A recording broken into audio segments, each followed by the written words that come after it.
নির্বাচন, এই নির্বাচনটা আমাদের জন্য একটা কঠিন নির্বাচন, কিন্তু এই নির্বাচনটা আপনাদের জন্য অস্তিত্বের লড়াই। কারণ একটা দল আছে, যেই দল বাংলাদেশের আকাশের নিচে সকল ধর্ম শান্তিতে থাকতে পারে সেটাতে বিশ্বাস করে না। একটা দল আছে যে ৭১ সালে এই দেশে পাক বাহিনী নিয়ে আসছিল অমুসলিম মারার জন্য এই বলে, এবং আমাদের শোনা আর কি যে তখন নাকি পাকিস্তানিরা জিজ্ঞাসা করত যে এরকম তো আমরা তো মুসলমানদের মারতেছি, তখন তারা বুঝাতো না না এরাও হিন্দুদের সাথে থাকে গ্রামে বলেছে। আজকে দুঃখজনক যে স্বাধীনতার এত বছর পরও আমরা এমন একটা পরিবেশ সৃষ্টি করতে পারি নাই যেখানে হিন্দু সম্প্রদায়রা নির্দ্বিধায় নির্ভয়ে থাকতে পারে। কোনো একটা ঘটনা ঘটলেই আমি দেখি হিন্দুরা যারা আছেন সবাদের মুখ শুকিয়ে যায় ভয়, যে কোনো একটা ঘটনায় কেন জানি করে। প্রশ্নটা হলো কারা করে? আজকে যারা ভোটের জন্য চিন্তা করেন, যেই দলটা এতদিন ধরে ইসলামিক দল হিসাবে নিজেকে দাবি করেছে, ভোটের জন্য তারা এখন বলছে আমরা শরিয়া আইন চাই না। ভোটের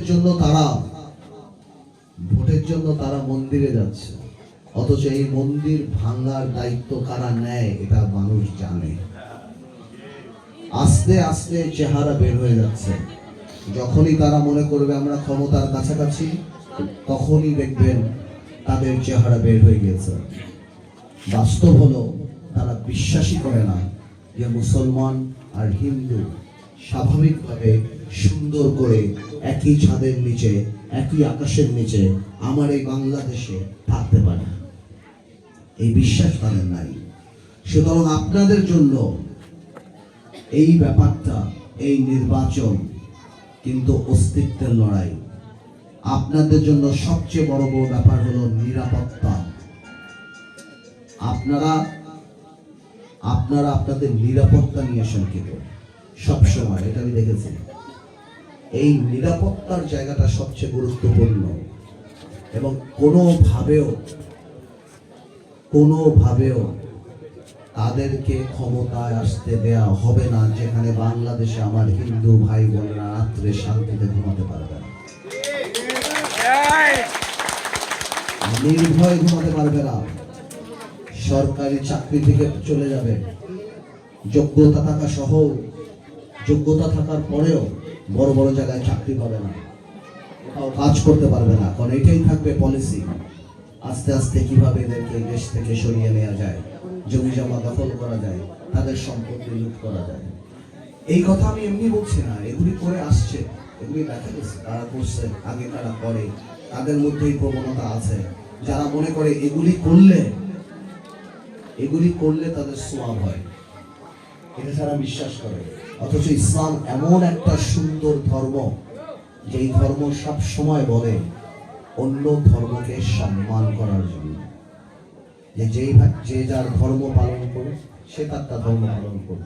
এবং এমনও সময় ছিল যে আমাদের নবী হযরত মুহাম্মদ সাল্লাল্লাহু আলাইহি ওয়াসাল্লামের সময় মক্কাতে নাকি অন্য ধর্মরা নিরাপদ মনে করতো বলে সেখানে থাকতো, এত সুরক্ষা। সেটাকে আজকে এমন ভাবে দেখানো হচ্ছে যে অন্য ধর্মের উপর অত্যাচার করা, বা ওই আশা আকাঙ্ক্ষা বাসনা, এই যে একটা আছে না আশা আকাঙ্ক্ষা বাসনা, যে এদেরকে অত্যাচার করলে হয়তো সওয়াব হবে, এই জিনিস কিন্তু অনেকের মুখে ঘোরে, হয়তো ভয় এখনো তারা বলে না। তাই আপনাদের মনে রাখতে হবে এই নিরাপত্তার জন্য আগামীতে সবাইকে নিয়ে গরুর গাড়িতে ভোট দিতে হবে ইনশাআল্লাহ।